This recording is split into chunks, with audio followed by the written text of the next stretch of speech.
Hey guys. Okay, before we start this podcast, I need to say something. The audio on my end does not sound great. There was a terrible, terrible echo. I'm pretty new to this, so I didn't really know what was going on. Seems like there was some sort of echo, like from a studio, something like that. So I just spent the last few hours going through and manually adjusting all of that audio so that it's listenable. Thankfully, you can hear my guests fantastic. They're loud and clear. My audio, not so great, but this is such an important conversation and such an educational episode that if you can make it through my audio, I just really hope you do. I really hope you give it a listen.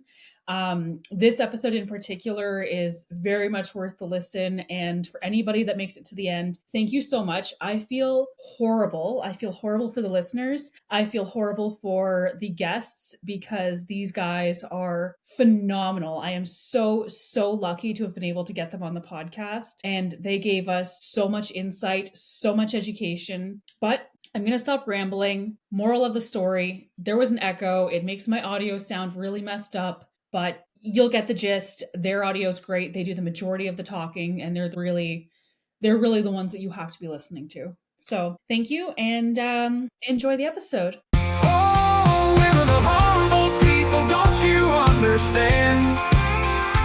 Painted with broad strokes by a clueless hand. Misunderstood, misquoted, and left in the dark. Always. Thank you so much for tuning into Horrible People podcast. My name is Jenn McDonald. The two horrible people we have on today are Sean and Oscar. Sean and Oscar are with Saltlick Worldwide. I was on their podcast a couple of weeks ago, so if you guys haven't checked it out yet, definitely have to. Guys, can you tell us a little bit about who you are, what Saltlick Worldwide is? Yeah. So once again, thanks for having us on. Like you said, yeah, we had a great time with you a couple of weeks ago. That was a really interesting conversation. I almost got us banned on YouTube, by the way. Shadow banned a little bit for sure. Oh, just wait till you hear the rest of this story. It got worse this week. But yeah, we're so Saltlick Worldwide. We actually started off as outfitters in Kentucky. This was kind of a dream that a couple of us had. We loved hunting so much that we wanted to really kind of make a go at doing it for a living. But unfortunately, we realized after a couple of years that there's really not a bunch of money to be made in the outfitting side of the business, and it really takes so much of your time. So we kind of pivoted over to the social media side, and we decided, essentially what it boiled down to is we got to the point with outfitting that we didn't enjoy hunting anymore because we were spending so much time with other people that we were losing our joy of it. So it was a pretty easy decision to make. And it was also kind of easy to pivot over to more of the social media aspect in that, hey, we really love doing this. So let's share it with the world.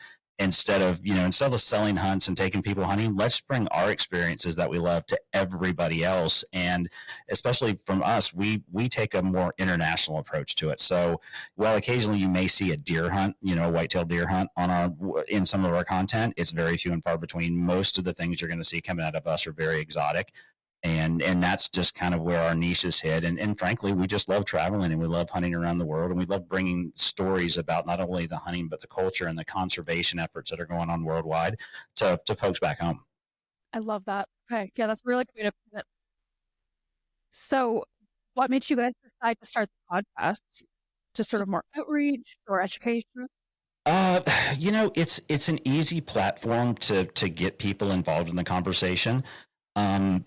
For whatever reason, there's a I don't want to say a majority, but there's definitely a demographic that responds more to the podcast type of content and the short form content than the long form content that we produce. So, and to be frank, we actually enjoy doing it because we get to speak our mind, and kind of like we talked about before on your podcast, we don't have any sponsors, and that's done on purpose because we don't want anybody dictating what we can say and what we can't. So we can except YouTube has something to say about it. But aside from YouTube, we can say whatever we want, whenever we want. We can have whatever guest on. We can talk about as much controversy as you want to. And frankly, that's what people want to listen to.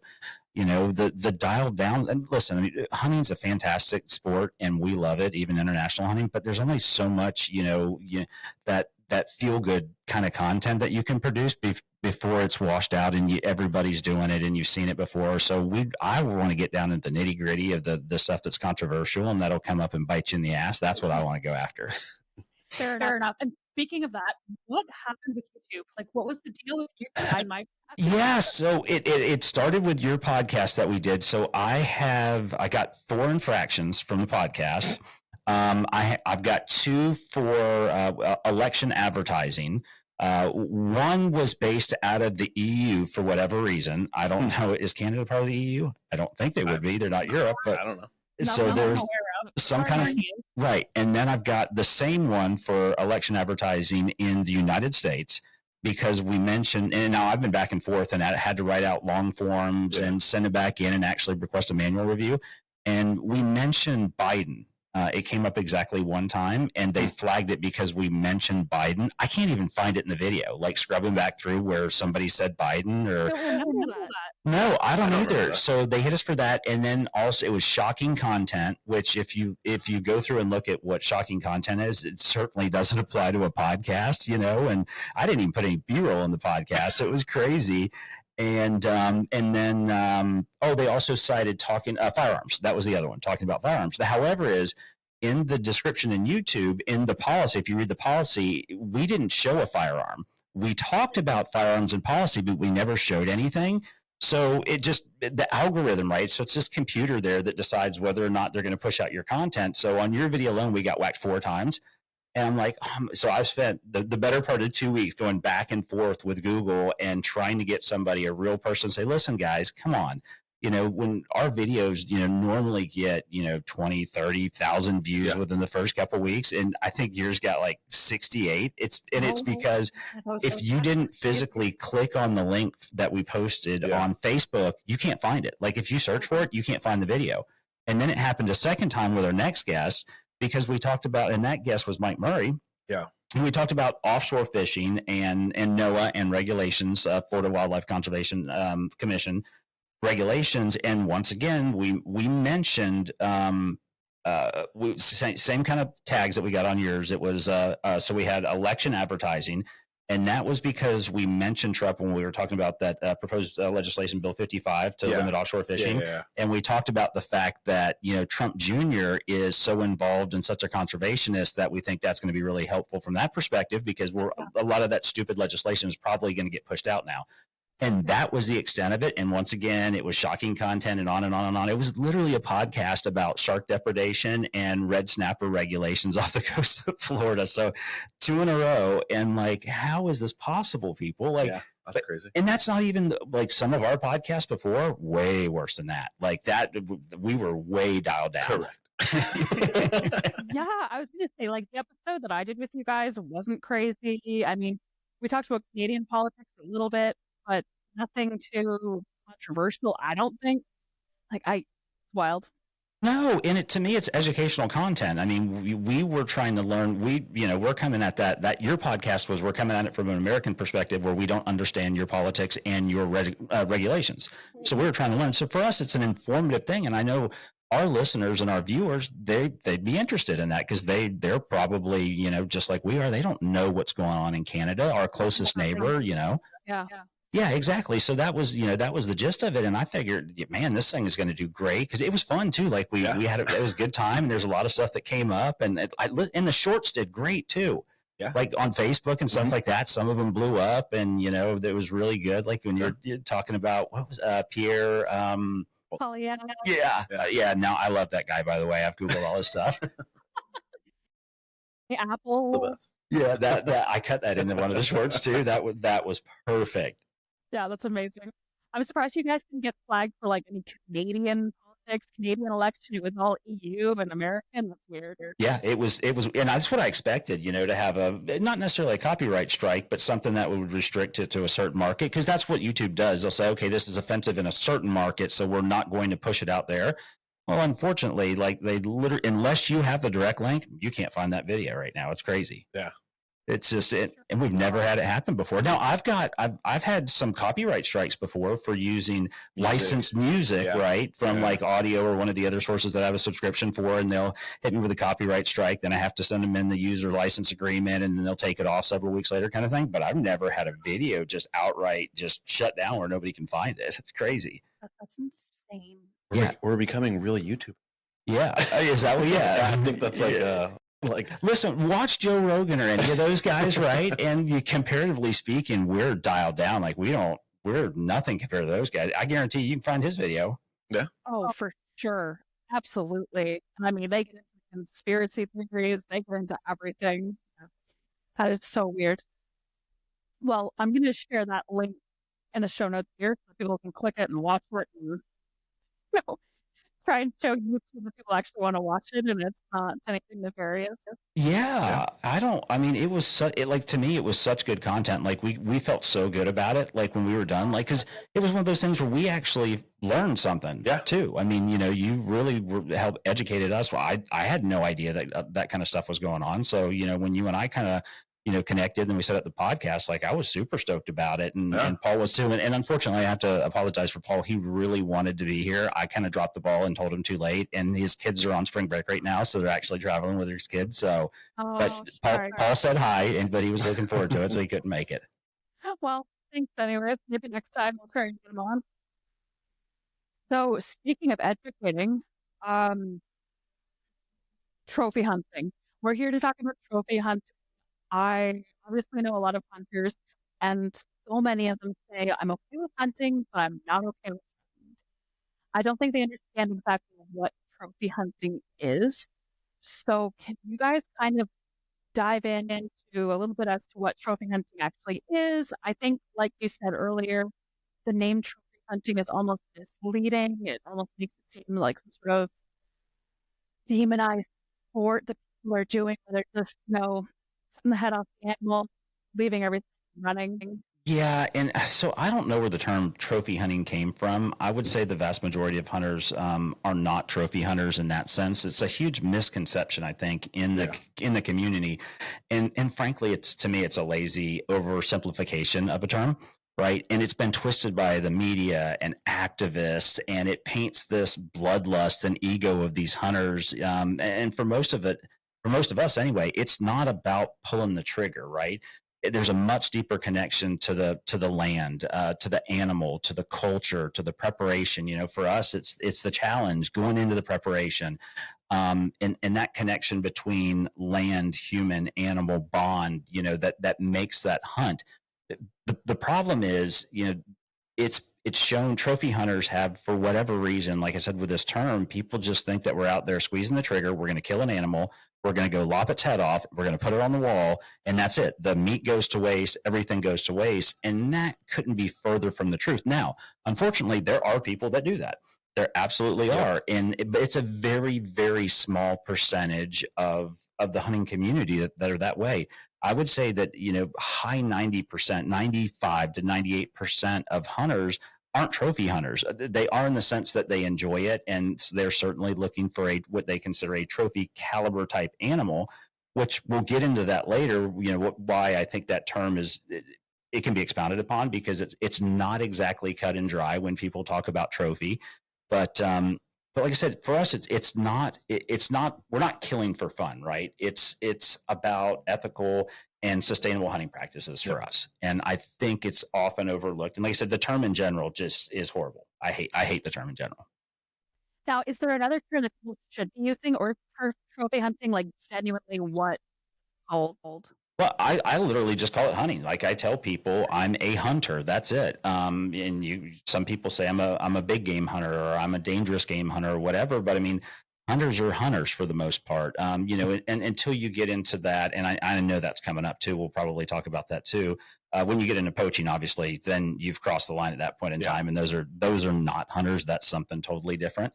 But yeah, it's just weird. Like, I don't understand. Like, to me, it's just, I am a hunter. I'm not a trophy hunter, So to put everyone's minds at ease, what happens to the meat? Like, what happens to the animal after it's harvested? I'm sure it depends on the species. Like, I saw picture on your Facebook of a baboon, I believe, that you had harvested. Very, very amazing picture. Love that. That looks like a magnificent animal. Yeah, and they're difficult to hunt too. I've been years and years and years trying to, before I was actually successful in a baboon hunt. They're sketchy critters. They're hard. They're super smart. But they're also people ask me all the time, well, how can you shoot a baboon, or how can you shoot a monkey? I'm like, well, you have to understand that to the people in Africa, baboons and monkeys are very much like feral hogs to us. Yeah. They just destroy everything. I mean, they will literally break windows. They're super destructive. Crop farmers hate them. They'll go in and just obliterate crops of all kind, and they just cause a tremendous amount of damage. So especially in Africa, landowners are happy to come in and take as many off as you possibly can. Just like, people in Texas and South Florida, you farmers, please take every single hog that you possibly can, get them out of here as quick as you can. Cause they're, and they're just ravenous, and they damage the land, and they damage structures and everything else. So those kinds of animals, I don't know if there's from an eating perspective, I've not eaten baboon, or monkey. I know that people do. Yep. And it's a thing, but going back to the question about what's done with the meat, I'll break it down into two categories. So if we're hunting in the United States, for example, I would say 100% of what we've hunted and harvested, it absolutely ends up in our freezers. Yeah. With the exception of a small, there'll be a little pile of, whether it's, some guts and bone and stuff like that you can't use, but we process every single animal that we're going to shoot. And in fact, we're not going to, our plan is to, first is to feed our families. And then secondly, it's the trophy. So if we're not going to, I'll put it this way, we're not going to squeeze the trigger unless that animal is going to go to feed our families or somebody else's family, period. Okay. Likewise, in countries like South Africa, for example, it is anal as we are about the use of meat. They're 10 times worse. You want to talk about a country where absolutely nothing goes to waste? You go to South Africa and, we'll harvest a 200-pound, 230-pound whitetail in, say, Kentucky, for example, Yep. And there may be, 30 or 40 pounds of guts and bones left over after the fact. You go shoot a 600-pound kudu in South Africa, and there may be 5 pounds left over. They utilize everything. Yeah. And from the safari perspective, what a lot of people don't understand is the outfitters themselves, they will retain all the prime cuts in camp for their clients. So when you're actually in camp, you are eating what you've harvested or what the previous group has harvested. And then there's a secondary market in South Africa too for it. So unlike us here, we can't harvest an elk or a mule deer and then go buy it at a Publix or a Kroger's or anything like that. It just doesn't exist. USDA has said, no, that's not going to happen. Same here. Yeah.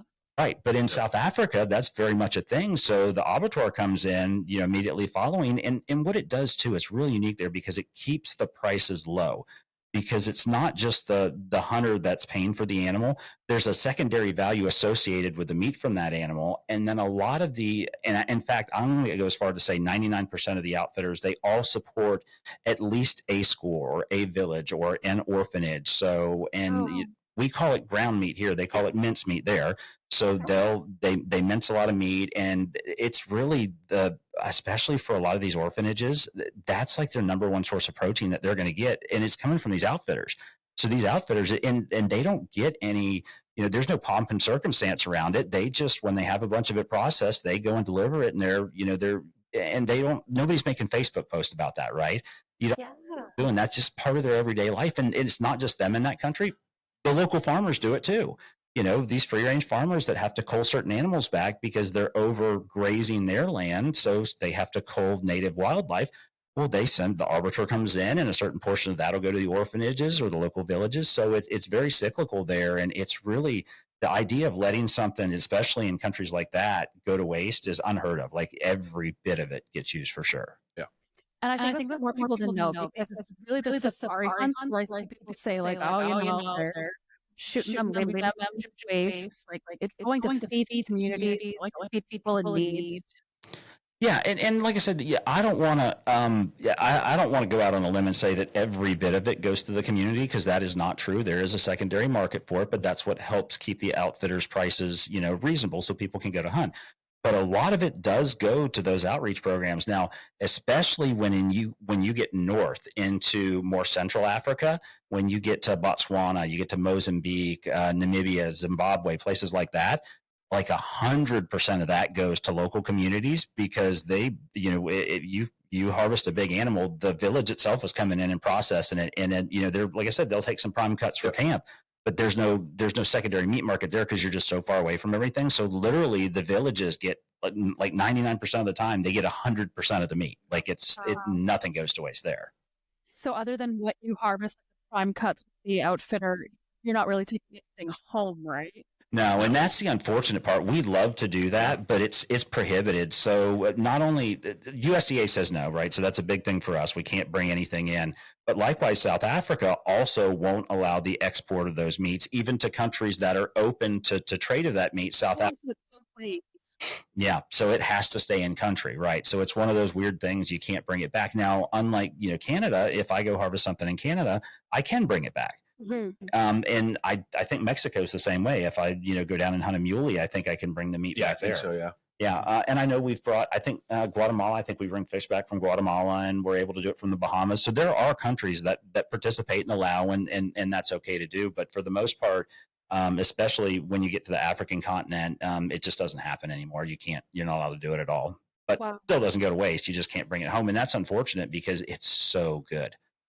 I bet I would love to try that, and you'd have to do it. It's just like stay with the outfitter, eat what you can while you're there. Yeah, and when you do that, right, you got to have an open mind, right, Oscar? Because there's some stuff that comes out, you're like, what is this? Like zebra or porcupine. We had porcupine once. Porcupine, yeah. And it's like, I don't know, but Sure? yeah, like really? And then, but my take on it is, if you're there, just go ahead and do it. Try it, right? If you don't like it, you don't like it. But, I don't want to kick myself in the butt later on in life because I had an opportunity and didn't try something. You have to try it, absolutely. So what are some odd, wild games you guys have tried? And like I said, like in life or like recently? Go ahead, Oscar. I'll let you tackle this one, buddy. I've eaten, let's see. I've had turtle. Oh, wow. Yep. That's that would be so interesting for us here, though. Yeah, exactly. I was thinking more that further south, Oscar, further south. I've eaten like rattlesnake and all kinds of stuff like that. I've heard snake is really good. Is it like hyped up? It tastes kind of like fish. It's kind of weird. Oh wow, that's great. It tastes like not like chicken. No, not like chicken. And you guys have both tried giraffe. What would you guys compare that to? It's actually pretty lean. It was weird. It was weird. It tastes kind of like goat. Oh, like have you ever had like goat meat or something? Yeah. To me, it tasted like goat. Yeah, and then I tell you the most surprising thing, and because people think of them as horses, is zebra. Zebra is so good. The greatest meat of all time. Yeah, I honestly, and people are going to say, "Oh, these guys are crazy. They're nuts."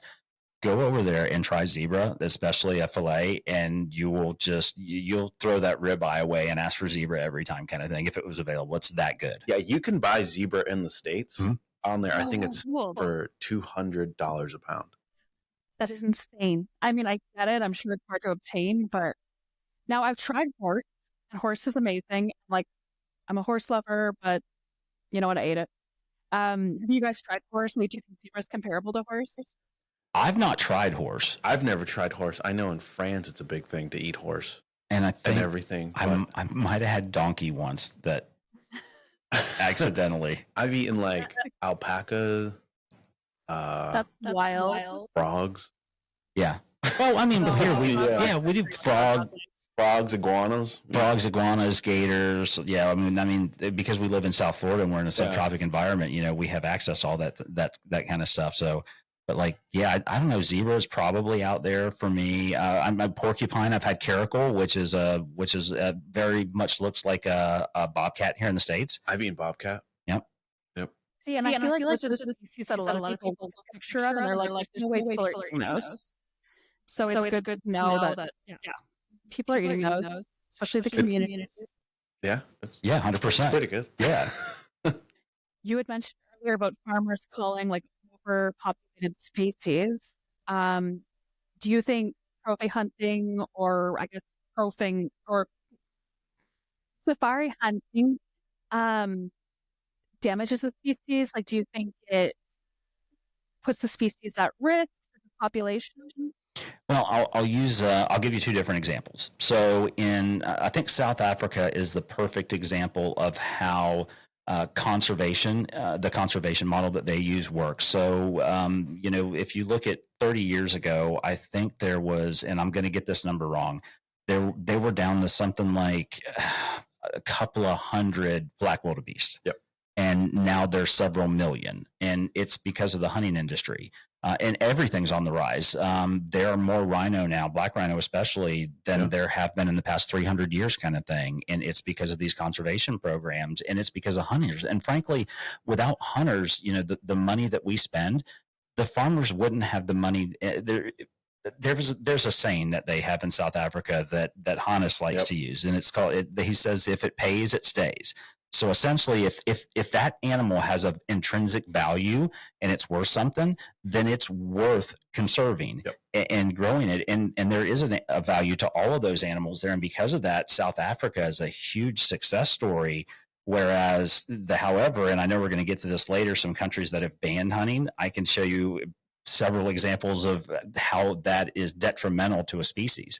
Yeah, or very large groups of species too. It's just horrible. So no, I mean, trophy hunting, it's done the exact opposite. Even here in the States, and I'll say hunting. I'm going to stop saying trophy hunting. Yeah. And hunting in general, we spend, I don't know, I've got 4 or 5 different licenses in the states for each state, and they're anywhere between $500 and $1,000 for an out-of-state license kind of thing, and those monies go into funding conservation programs and funding, game wardens and things like that, which are necessary.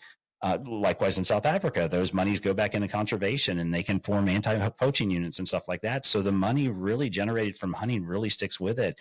And we'll talk about it later, and I think we might have mentioned it before, but it's the Pittman-Robertson Act. Yeah. Pittman-Robertson Act, and that'll come up later, but I'll really dive into that a little bit because that's something unique that the states did back in 1937, I believe the date was, and it's a really cool program that just people don't know about. So is there a strategy behind what sort of animals you guys harvest from this species?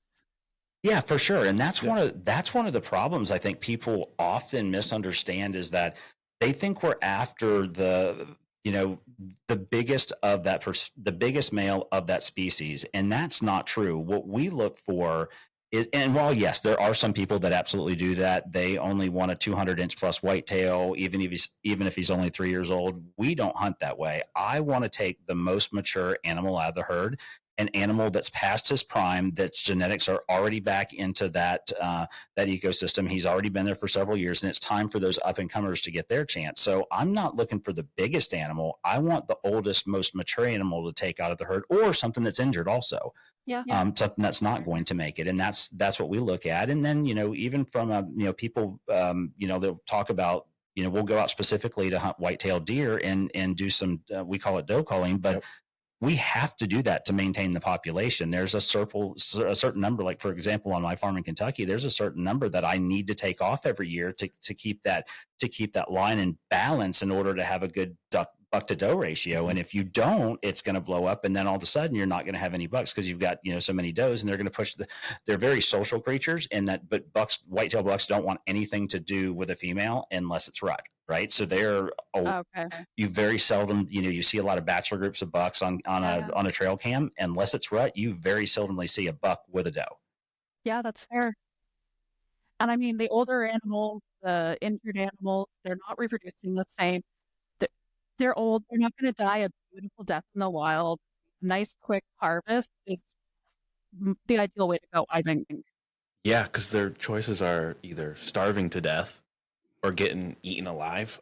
Right. Yeah. Usually. And frankly, by that time too, that's the thing. The animals already contributed to the gene pool, like we talked about, and removing them has little to no impact on the population's future. Yep. In fact, I'd say it does the other, because now there's one less mouth to feed. So that means, there's more browse available for those animals to flourish. And, there, and like in the States too, there, in some places, there are minimum age or size requirements that governments and or outfitters in general will set aside. There's a lot of outfitters in the States that say, hey, listen, this is a 140 minimum. He's got to have 5 points on both sides, because it's not about shooting the biggest. It's advancing that age class to get the most mature animal you can. And then at the end of the day, it's about making ethical and informed decisions that align with your individual conservation goals. Yeah, fair enough. And I assume the safari hunting is the same. I mean, I assume the outfitters go and, I'm sure they're educated enough to say which animal needs to be harvested, right? Yeah, and so that's the thing. Africa's on another level, right? So they run on super strict quotas there. So an outfitter will say, for example, I'll use an impala, which is a very typical species there. He may have, let's say he needs to take 100 this year off the property. Well, of that 60 may be male, and then the 40 may be female, but they stick to those quotas, and it really makes a difference. They understand you're also not going to shoot, it's certainly frowned upon those. And I don't know how the PHs do it, because they're fantastic at aging and sexing those animals, but they're really, really good. So ultimately, at the end of the day, even with them, it's about taking out the oldest, most mature animal in the herd. And it's not necessarily the one that's going to score the best either. That's the thing. That animal that scores the best may only be 4 years old. Well, the animal that needs to be taken out may be 8 years old. And while he's not quite as tall and may not measure as big, he's certainly a representation of the species, and he's the right animal to take out. That's a big difference between a hunter and a trophy hunter. A trophy hunter doesn't care about the age of the animal. They're counting inches. That's all they're looking for. They're chasing a number. Yeah, fair enough.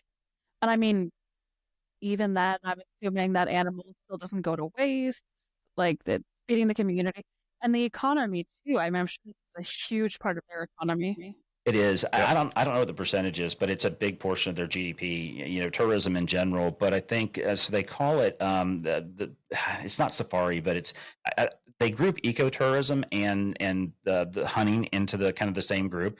But it's really skewed. It's like 78% of the revenue for ecotourism comes from hunting, and the 26% that's left over, the 16% that's left over comes from ecotourism, like photographic safaris and stuff. Wow. Okay. So yeah, it always just makes more sense, just math. If you're going to go to a national park over there, let's say it costs you tour is $6,000, let's say, on there. But if you're hunting, you go to go hunt, one animal might be $6,000. And if you stack 3 or 4 animals on there, not including, what it costs to stay at the lodge and the day fees and like that on there, just the cost of the animal on there, you spent $6,000-$7,000 just to hunt, the animals and everything, not including everything else. What somebody's just oh, we went to Africa to see all the parks, and we spent $5,000. I'm just okay, well, I spent 3x that. Yeah. So it's kind of that's the difference that I've seen. Yeah, no, it's certainly lopsided, but it's a good thing too. I mean, when you say trophy hunting, and especially places like Africa, there's real economic value, right? You can quantify it, and it brings value to rural communities too. It creates jobs. You've got trackers, PHs, cooks, anti-poaching staff. And a portion of those hunting fees goes right back into schools, clinics, infrastructure. And that income gives people a reason to protect the wildlife rather than turn to poaching or land uses that destroy habitat. Yeah. If it pays, it stays. Now, are you both aware of what kind of poaching we would generally see in South Africa? Excuse me. Yeah. So South Africa, the big poaching that's going on in South Africa right now is really surrounded around the rhino. That's a big thing because rhino horn is such a lucrative market. It's such a black market thing.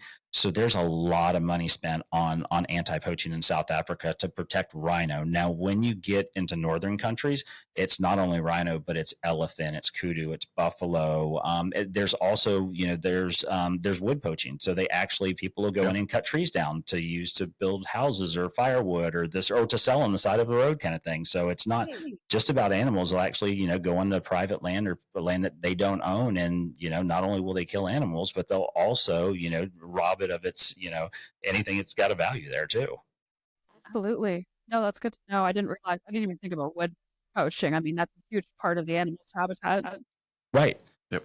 Yeah. And so and most people don't think of that either, but yeah, there's a lot that goes on. And then, like I said, from the rhino side too, I mean, there's millions and millions of dollars that goes into protecting these animals. And we had a guest on, Randy Vestrot, and Randy is super passionate about rhinos and loves his rhinos. And they're so expensive to keep and maintain because they require 24-hour supervision and that they have to be protected 24 hours a day. Yeah. So it's not a game that you want to get into. Like you have to be willing to spend a lot of money and know that it's going to take a lot of money to continue to grow those animals.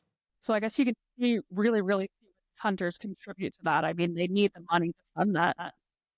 Oh yeah, without hunters, I mean, literally, like, so we'll use South Africa again, for example. If it wasn't for hunting in South Africa, the farmers would tear down all the high fences and go back to raising cattle and sheep because it's more economical. There's more money to be made there.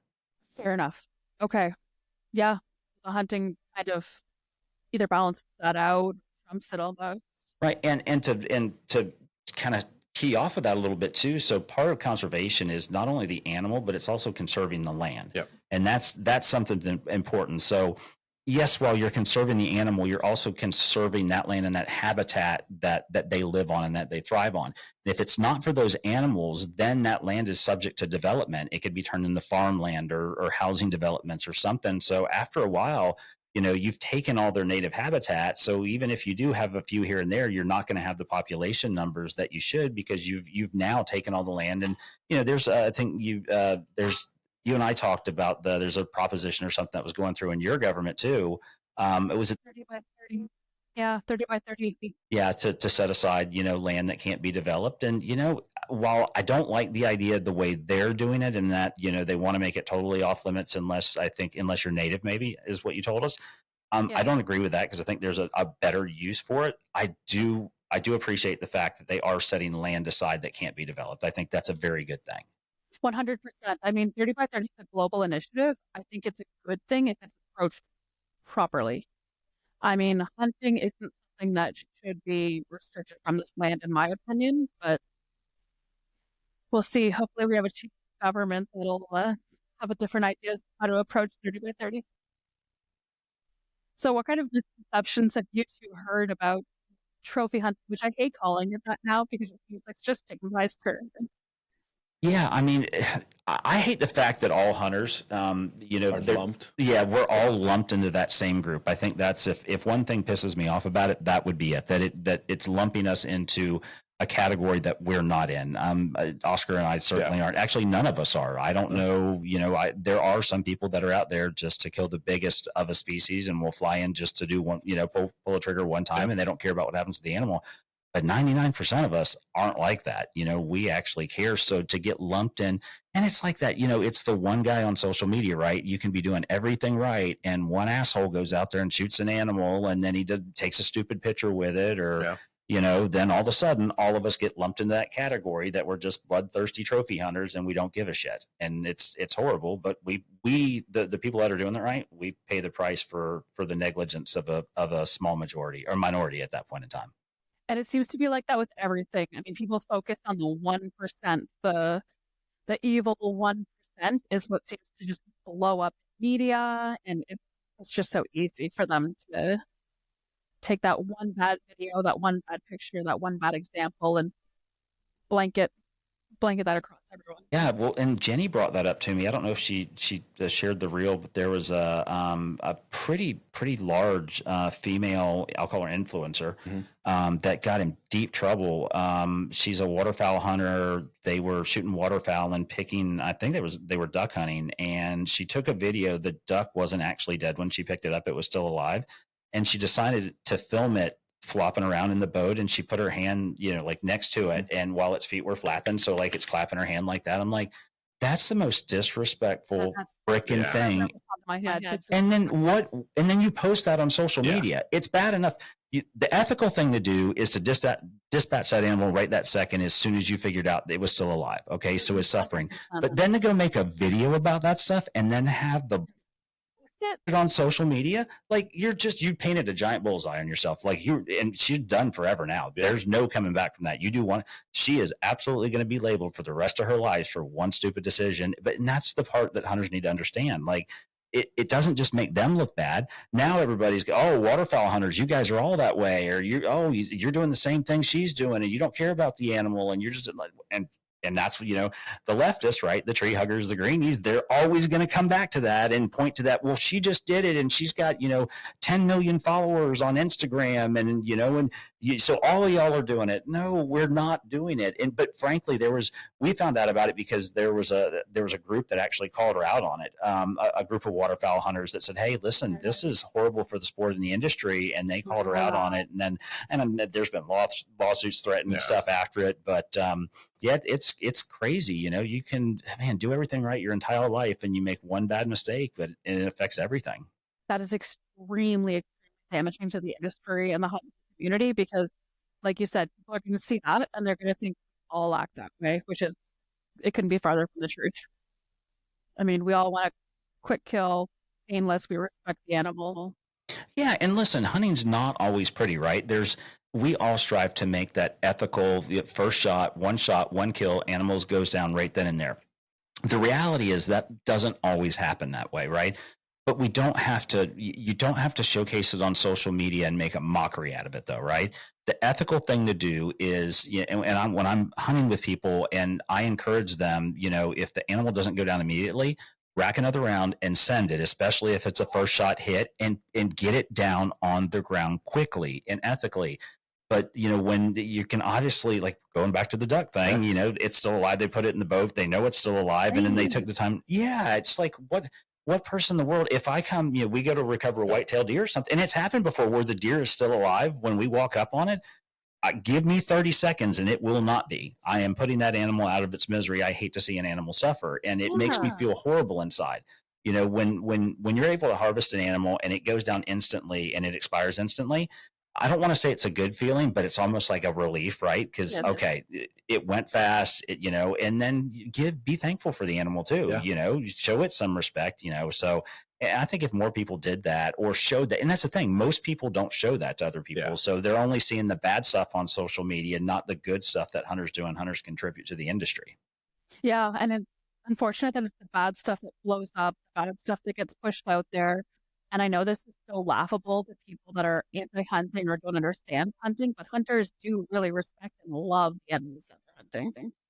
Yeah, absolutely. Yeah. I mean, there's farmers, and I go back to Kentucky, and I mean, think about how much time and money and energy we spend on developing the land and setting aside certain areas, and I'll specifically overlog an area to make it super thick to let it grow back up. And I have sanctuaries on the farm that we never go. It's all deer all the time, no matter what. And then we're planting food plots, and we're doing selective harvest on different tree species to improve the ecology of the farm, to make it more habitable and to sustain higher numbers of, it's not only deer, but if you're managing your property right, you're going to have pheasant, you're going to have grouse, you're going to have rabbits, you're going to have turkeys. So those land improvements that you're making, it's not just one species, it's everything, from snakes all the way up, it's everything is going to, it's going to be better for every species there when you do that.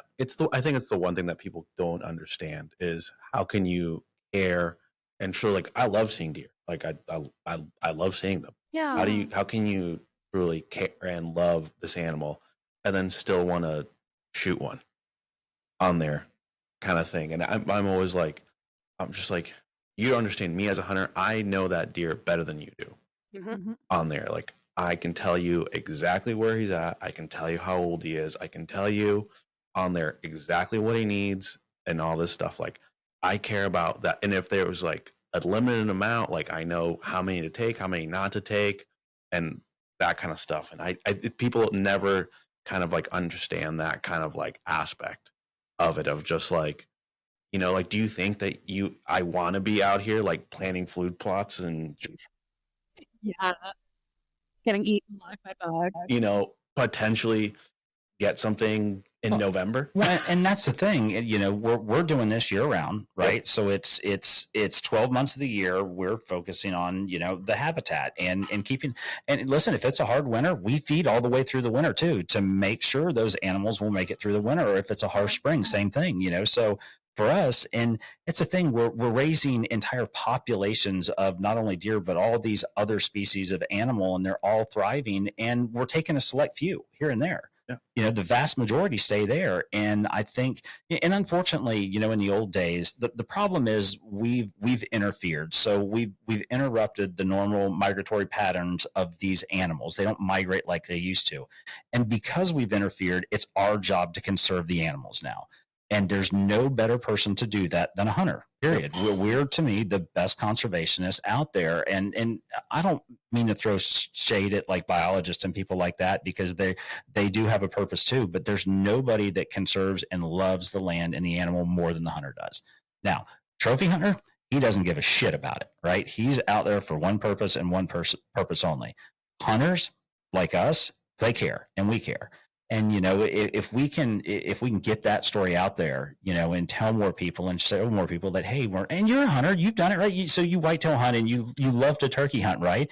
And it's not about I have a feeling you don't go out and say, oh, I'm only going to kill that 12.200 inch buck if he walks out, kind of thing. That's not, and you know, no, exactly. It's about, and there's a lot of people that are just, they hunt for meat. Period. That's all they are. 100%.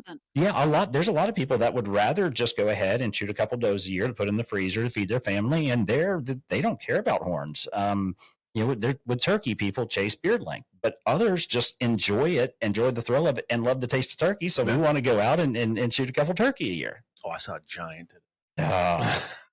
It's turkey season in Florida, so they're getting after it right now. Lots of Osceolas on the ground. A 10-inch beard today. Yeah. Ooh, yeah. This thing was dragging. Yeah. That's awesome. You know, ours opened a month and I'm so excited. I can't wait. But yeah, I mean, I'm not even looking for like a giant beard or the giant spurs. I'm looking for something that's mature. Like you can tell if it's a Jake or a Tom, and as much as you can, I'm going to see if it's a mature bird that's not going to live much longer, and I'll harvest it and put it in the freezer. Yeah. Well, and you know, here's the thing: public land hunting is difficult, and I know I kind of switched a little bit.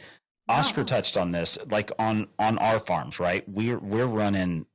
I shit you not, we probably run 100 cameras, right? So so when he says we know each deer, that's true, especially from a buck perspective. Yeah. We've watched these deer grow and mature over the course of 3, 4, 5, 6 years. So we know more about that animal than anybody else does, because we've got all that time invested in those animals.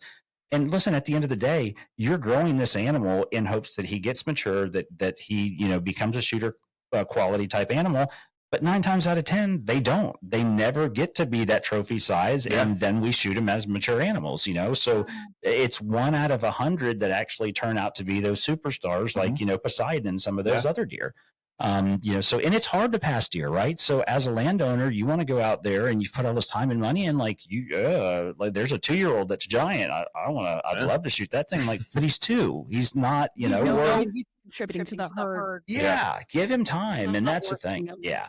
Yeah. And then on public land, it's hard to do that, though. It's hard because you don't have the ability to watch these animals grow. You know, you've got and limited opportunity too. So I know my heart goes out to public land hunters, especially. Can't imagine. It's so hard, right? And I like you've got the hunting public guys, and I love what they do, and they're really successful at it. They are certainly not looking for Boone and Crockett animals out there. They're looking to notch a tag and put the meat in the freezer. Yeah. They just want to harvest something, like the meat home.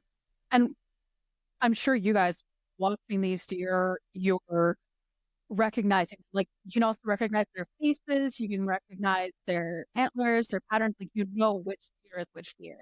Yeah, they'll all normally. I mean, sometimes it's hard to tell, but for the most part, they've got a, there may be a notch in the ear, or there's something that's got, a little white patch over here. There's always something as these deer grow that you're going to be able to spot that deer. Especially during the rut, they'll often get injured fighting during the rut when they're younger, especially get pushed around, so they're likely to have scars and other things, which you can really see. But I want to tell you a story a little bit about that, if you don't mind. We had an incident, not this past year, but the year before. Emmett Sumner was in camp, and we had several shooter caliber deer in camp, and we had them on camera, and I hunted with Emmett, and Emmett was, I don't know, he was 16ish, 17 then, something like that. And through his career, already been a very successful hunter. But I decided I was going to hunt Emmett, and I knew where the deer were coming in. I knew what time they were going to be there. And this kid made a decision that, like, I was just so proud of. So we had a 2-year-old come in that I think was hit by a car because the bottom of its jaw had been damaged, and it was literally hanging off. Like it couldn't close its mouth. How's he supposed to eat properly? Yeah. So, I looked over at Emmett, and so I spotted the deer first, and I'm like, don't move. There's a buck coming he's coming down the logging trail. And I said, just be patient. And then there was a big thick area that he was going to have to walk through to get there. I said, now you can go ahead and get up and get ready. And then he popped his head out, and I'm like, I'm sorry, bud, that's a 2-year-old, maybe a 3-year-old. That's not a shooter. And he's like, you need to look at it again. Look at his jaw. And I got back in the binos and looked, and I'm like, buddy, it's your call. It's your deer tag. I said, but he's like, absolutely. We need to take that deer out right now because it won't make it. That's a 16-year-old kid doing that. Like, but for him. Yeah. That's a $600 tag. Yep. You get one a year in Kentucky. He was willing to hang a $600 tag on a deer to do the right thing and put it out of its misery at 16. That's, yeah, 100%. Because that poor thing would have suffered, starved, died. Absolutely. yeah. And like, for me, I had a tag in my pocket. If Emmett would have said no to it, I would have absolutely hand me the rifle. I'm taking it out, kind of thing. But I never even got to there. Like, he just, no, that's the right thing to do. But then it's good parenting and good upbringing and everything else. But those are the kind of stories people need to hear, right? Not the bloodthirsty stuff and that's the kind of stories I want to get out there. And I'd like to share with people the good stuff. And especially from a young kid like that too. It's easy to watch all these, whitetail shows on TV and say, man, I'm in Kentucky. I know you got some 180s walking around here, and then, shoot a 120 inch caliber animal because he was injured and needed to get out. Yeah. It was cool. So, all right, I'll move on from there. Sorry, that was just the one little play. No, I love that. I think that's so important for people to hear because so many people just don't understand. Like, we do care. Something that's possibly injured, something that's going to die a terrible death, a quick, honorable, ethical death. No, that's really important for sure. So what else do you guys think that, I don't know, want to say anti-trophy hunters, but like anti-hunters or people that don't quite understand the concept need to know? Man, that's a tough one. There's so much, and we've gone over so much already. Yeah, the problem with, and I think we might have touched on this before, not in this podcast, but in a separate podcast. To me, there's 3 types of individuals. There's a hunter, there's a non-hunter, and there's an anti-hunter.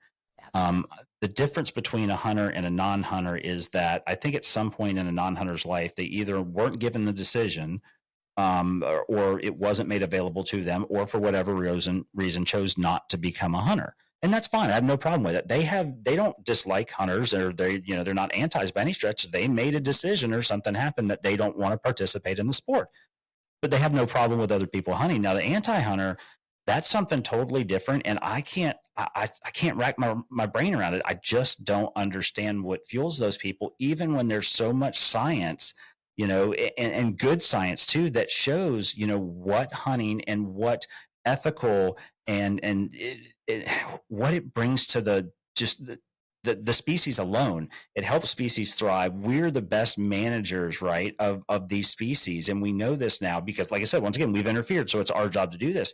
And you can't, there's this thought pattern that, well, we should just ban hunting altogether, right? And the animals will thrive and everything will be fine. Well, Google Kenya. Okay, so Kenya back in 1975-ish, something like that? Somewhere in there, yeah. I'll have to look it up for you. But so Kenya, what country in Africa, right? They banned hunting entirely. I remember stories of people, Robert Rourke, for example, going to Kenya and hunting in his books. And then you've got, what is it, Wilbur Smith, and talks a lot about Kenya in some of his books.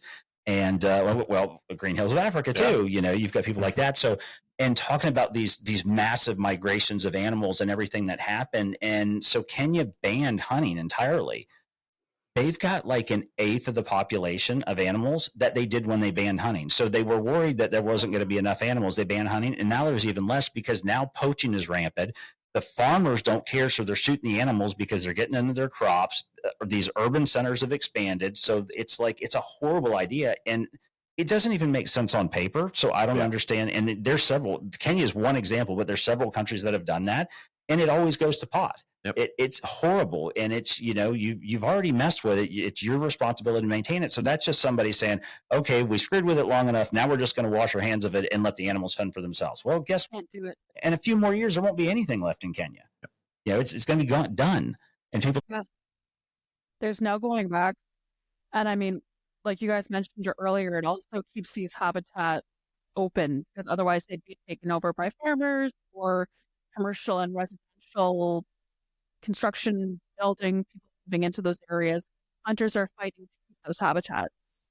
Yeah, for sure, 100%. And it's not just hunters too. I mean, there's other people that do, but hunters are a big driving force behind that. I mean, we want, I want the land to be, I want something for my kids and, my grandkids and my great grandkids, and I want them to be involved in the sport. I think, and you asked the question earlier about what drives them. I think a lot of it is a lot of kids nowadays have just never been given the opportunity to be in the outdoors, to hunt, to fish. And I think that's the problem. Parents, it's so easy to let your kids sit in front of the TV playing a video game or, with an iPad or, a cell phone in his hand, rather than it is hard to take them hunting, to take them fishing, to spend time with them. And it's costly to do that too, but you're creating memories and you're helping grow the sport and the tradition over generations. And, 3 generations ago, it wasn't a question, right? We were all going to hunt and fish. That's just how we were raised. And now parents are like, they don't even want to go to a dog park kind of thing. They get freaked out. There's too much grass. Most of these people live in concrete jungles.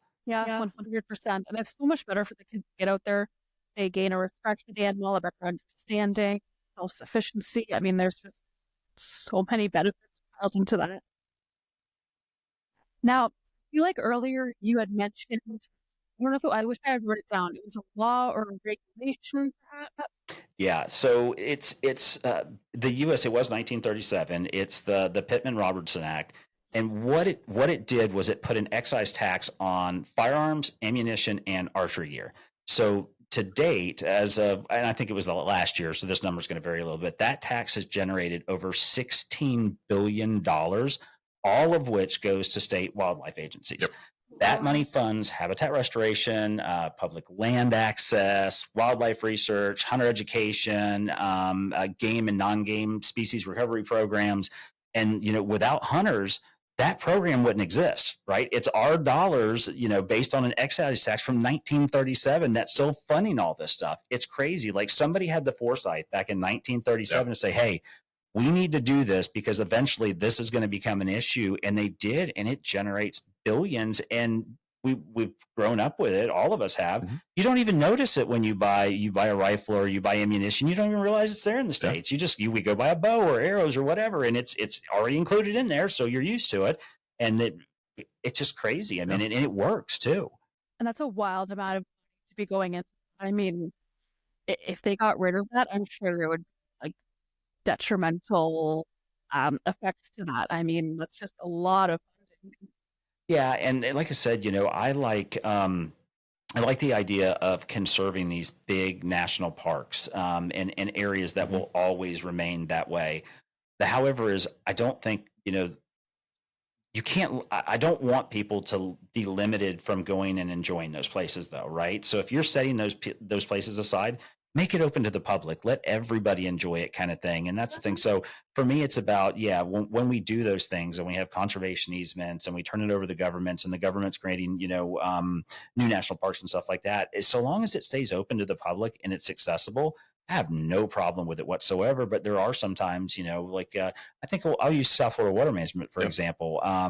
in South Florida, they manage. So we have huge water problems here. Obviously, we're down south, and we get hurricanes and storms, and we have huge flooding problems, and we have huge wastewater problems. So there's these what they're called SCA programs now, where they go in and they're stormwater treatment something, SCA treatment plants. So where there are these giant swaths of land, 8,000, 9,000, 10,000 acres, and they're using the land to clean the water before it gets into Lake Okeechobee, before it goes down to the Everglades, before it eventually spills out into the Gulf of America.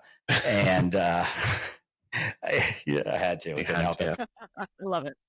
So, but the problem with it is like it is perfect like for waterfowl hunting and everything else, but a lot of those places are off limits to hunting. Now they're open for recreational use, so you can ride your bike around or you can trail, but you can't hunt. And I think you're doing a disservice to the community if you would allow people or charge them a tag, right? Say, hey, you want to hunt this STA, that's fine. There's a $500 license fee a year involved to be able to hunt it, and we're only going to give out 20 for this one and 20 for that one kind of thing. They'd sell out instantly every single year. And that's, I think, a better use of the land. And I don't know, for whatever reason, I'm sure there's a biologist or some ecologist somewhere that says, oh, we can't do it for this reason or that reason. I'm calling bullshit, and I've not even seen the science behind it. No, I hear you for sure. So in Canada, hunters, gun owners, we are just like going through it between land restrictions, firearm prohibitions. Last time we spoke, or after the last time we spoke, we had a new prohibition come through, like just madness. Are there any regulations or challenges that hunters and gun owners in the States are facing right now? Or is it a little bit more firearm friendly that you guys have a new government? I mean, it's not, we don't have nearly the problems you do, put it that way. So for us, there's always growing pressure from both legislation and public perception, right, regarding hunting and firearms. So, and I'm going to say there's efforts in some states to restrict hunting methods and also to limit public land access too, or ban the import of legally hunted trophies. For example, they're trying to do that. And they're trying to ban the importation of like a white-tailed deer. If it was harvested in Kentucky, it can't be transported to Georgia, for example, kind of thing. Okay. And then, so with that going on, and then on the firearm side, right, there's the constant debate around gun control, and it often lumps, law-abiding hunters and sportsmen with criminals. And that couldn't be further. And you and I have talked about this before.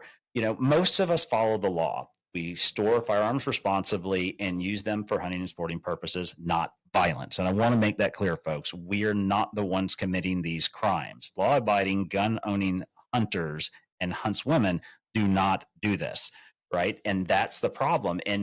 But there's been this cultural shift over, I don't know, the last 20 plus years where fewer young people, like I said, are getting into hunting, and there's so much misinformation and it spreads like wildfire online, right? So that's why it's so important for us, and especially like we asked you, I think, a very similar question, to speak up and educate and show the positive impacts of proper firearms use and ethical hunting principles, because it's our job to grow that next generation and teach them ahead of time. Yeah, 100%. And I think because we get lumped in with the criminals, on both sides of the border, we go above and beyond to try and show people, listen, we're responsible, we're safe, we need to get more people into the sport or way of life. Yeah, there needs to be more exposure and education, and it's unfortunate that some governing bodies and mainstream media seem to be trying to push that. Yeah, and that's a problem, right? And that's a legitimate thing. There's the mainstream media, and thankfully we have a new government now, and I think a lot of that's being exposed as to what's going on. But it's a select few people, right, that control what the media puts out. That essentially they push this BS on the rest of everybody, right? So that's their agenda, and for whatever reason they believe it, and they push it out and they mandate it, and that's not true, though. That's the thing. I mean, you're not going to stop, and we hate it. The idea of mass shootings or any shooting, I hate the idea. Every hunter does. Every responsible gun owner does. We don't want to see that happen. But once again, it's not the responsible gun owners that are committing these crimes, and people don't understand that. Banning firearms, and you're much closer to it than we are. Y'all are going through it right now. That's not the answer. And I can tell you, especially from, and I'm not going to speak for everybody. I will speak for me in this, because it's going to get this is where I get in trouble. If you tell me I can't have my own firearms if I don't have the firearms needed to protect my family, I'm going to tell you to fuck off, and you and I are going to have a big problem, and I am not giving up those guns. Period. I'm not going to do it. We are afforded opportunities under the Second Amendment of the Constitution of the United States right to maintain and bear arms, and I will do it until my very last breath. Period. We got ourselves out of a situation from another country in the English, right? Mm-hmm. They colonized, and we got away from English rule because we were able to come together and fight for something that's right. And our founding fathers, all those hundreds of years ago now, knew the importance of maintaining a strong militia and for every citizen to have the right to bear firearms. And yes, I get it. The argument's going to be, well, they didn't mean, AR-15s. Well, of course they didn't mean AR-15s. They did. Obviously, they had no idea that was coming. The however is, you can't just group everything in the same category. They've already banned all that shit in Canada. And with that 100% modern rifles, modern hunting rifles. I mean, back in the day, cars went 30 or 40 miles an hour. It's wild. Yeah, it's ridiculous. And I don't understand it. Like I said, till my last dying breath, I will fight for gun rights for all of us. I believe we're all afforded that opportunity. And I hate it, though, because there are bad people that do bad shit. These school shootings, and we talked about mental health a little bit. That's such a huge thing. And I don't know what the answer is, though. Yeah. How do you fix it, right? And I think, though, to be perfectly honest with you, especially when you see these kids that are committing school shootings and they're getting the firearms from their parents, if that kid that's not of legal age to own that weapon obtains a firearm from your parents, the parents should be responsible. Yeah. Yep. My kids grow up, they know gun safety. They absolutely do. I'm going to expose it to them. They're just not going to magically find a 357 one day in a sock drawer and say, oh, what's this? Let's play with it. Boom. That's never going to happen. And if you start them young, they're going to grow up understanding it and understanding that firearm can hurt you. It can. But once again, it's not, people like to buy, they always blame the firearms, right? That's why they want to ban them. It's not, the firearms aren't killing people. People are killing people. That's it. That's parents dropping the ball. That's something else is going on. If that gun didn't exist, the kid's going to find some other way to cause damage, to do damage. And yeah, it's hard to say exactly what the solution is to prevent these shootings, but the solution is not. And they're focusing on the entirely wrong people. Yeah. And it's going to, and fortunately for us, like I said, at least for the next 4 years, I feel like we're in a pretty good spot. But I mean, there was a time not very long ago, right, where I was having conversations with people and they were thinking hey, how close are we to civil war in the U.S.? That was a legit conversation. Yeah. Yep. I mean, it seems to be happening here. Tomorrow, this is going to be before this podcast comes out. Hopefully we're going to have an election called, but the current government we have is so focused on lawful gun owners that the resources are taken away from law enforcement, youth programs, criminal, that the crime has just run rampant here. I mean, we have people in inner cities asking how they can obtain firearms to protect themselves, and to tell them, the government that you guys voted for doesn't allow that.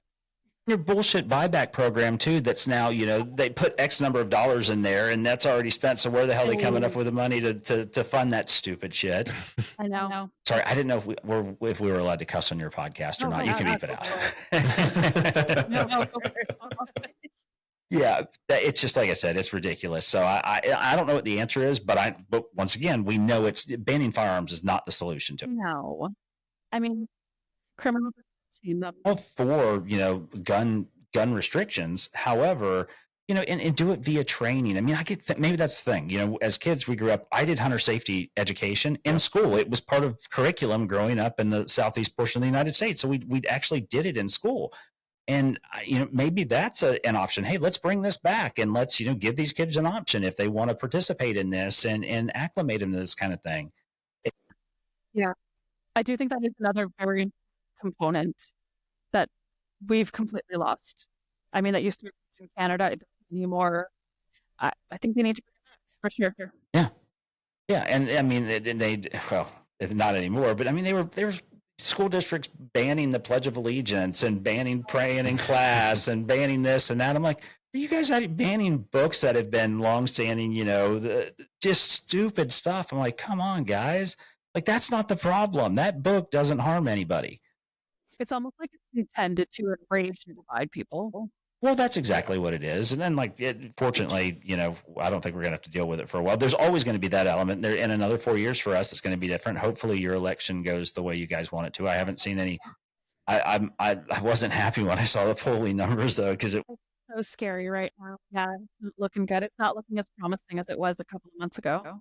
Well, yeah, and I think you're right. I think, if Trudeau would have just stayed in there and not announced, I think you probably would have had a shift in government. Now, since our conversation, right, since we got on your podcast, or vice versa, you're on ours, and I've actually become more interested in Canadian politics, so much so that my girlfriend at night, because I've been on YouTube so much, when we sit down at night, it like pops up, and now Trudeau's on TV every night, or this asshole or that. And there's a lot of people from the States that really have good channels devoted to what's going to Canada's politics. So yeah. So I've actually, between that and South Africa, like I'm up to speed on politics now. What's going on there? And she hates it. She can watch 15 minutes of it, and it's like, can we at least watch hunting or something? Yeah, I hear it. It's exhausting. Like I have to pay attention to it. I'm living in it. Like it's a big part of my job. But holy, watching what's going on in this country, like scary. Right. Damn. Well, before we close off, is there anything else you guys think that people need to know?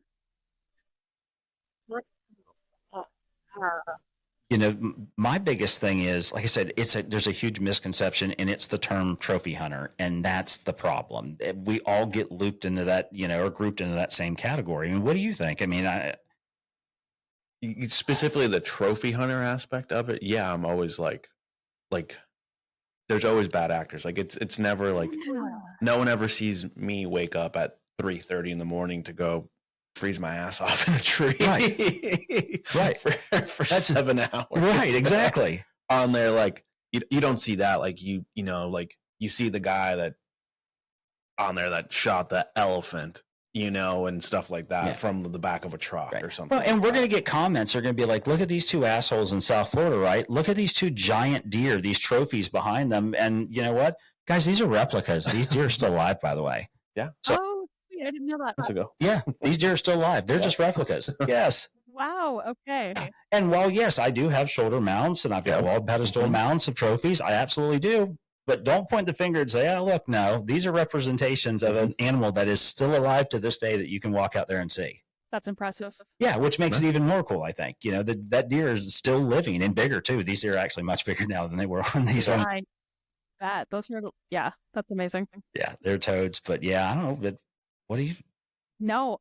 And I feel like from the conversation we had, anybody that, commented on any of my posts saying, I'm okay with hunting, but not trophy hunting, can easily watch this and just go away with a better point of view, perspective, better education, better understanding. I think the main concern was that these animals are just going to waste. People are just going and killing for fun. Yeah, I'll say something that's going to be a little controversial in that I hate the term trophy hunting, right? So we've got that out of the way. Yeah. There's a difference between a hunter and a trophy hunter.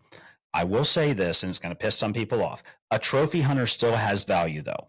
And I'll say that because they are normally the ones that are paying way over market value for these animals that are of that trophy caliber. And guess what? That money still goes back into conservation. It goes back into these programs that meet, even though he may not take it on his private jet when he leaves, it's feeding families right there.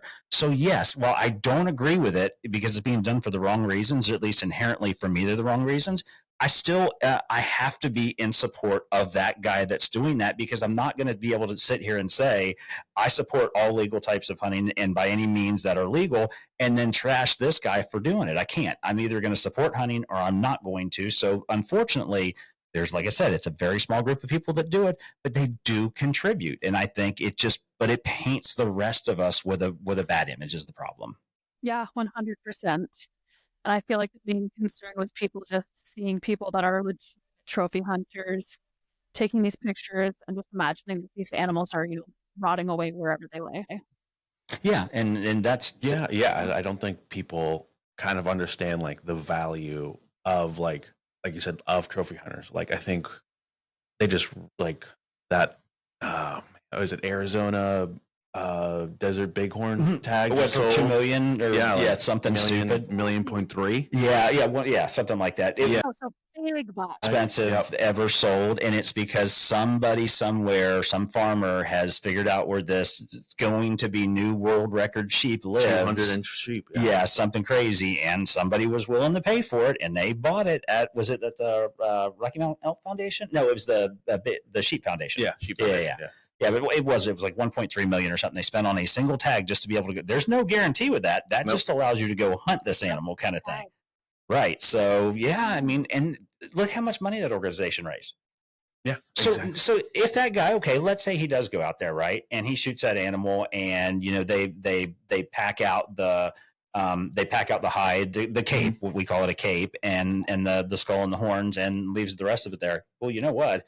There's still predator animals and everything else that are going to eat that animal. It's not totally going the way. So the argument could be made. Now, I still don't like it, but at the same time, for $1.3 million for one animal, that paid for a shitload of conservation right there.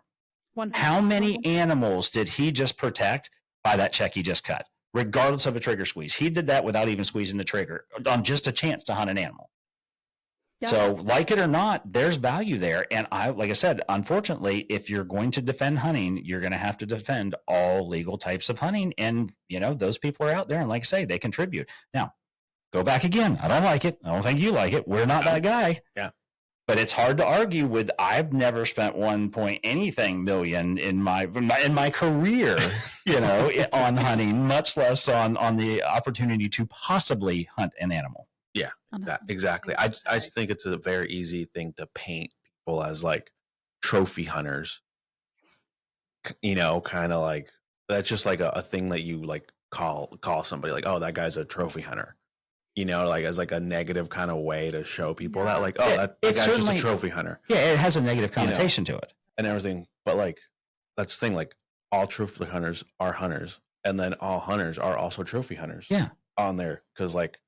For me, like 100-inch whitetail deer in Florida, that's a trophy. Right, that's your idea of a trophy for me. Yeah, look at your wall. If you're on there, exactly. If you're in Fort Gaines, Georgia, you get into that mid 120 areas, and you just killed a stunner of a buck. But you get into Kentucky, and that number turns into 180, and then if you get into Ohio, that's closer to 200. So, but for each his own, right? Yeah. That guy, I've never killed anything bigger than 140-inch whitetail. So guess what? When I see one, that's a trophy caliber animal to me. I think what people always recognize as like trophy hunters is the kind of like the old school, like the buffalo hunters of like the early Americas kind of thing. Like the people that were going and just mowing down swaths of animals and kind of stuff, like just like, oh yeah, this thing was, this rare, giraffe was killed, and, for this kind of thing. And look how terrible this person is. And I'm just like, like that's just a piece of shit person. Yeah. Well, and listen, every couple of years something happens, right? Just a few years ago, it was Cecil the lion. Yeah. When the lion was killed, right? So that was a known lion. Like this lion had his own website kind of thing, and he lived on a national park. And anyway, but there's no fences there, right? So they're free to roam. And he moved off of this big national park into a hunting concession that was licensed to do so.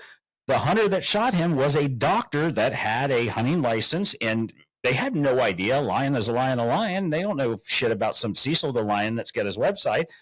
the PH, the outfitter, everybody were involved. Everything was 100% legal. He shoots this lion, and it turns out it was this famous Cecil the lion that everybody comes to see all the time.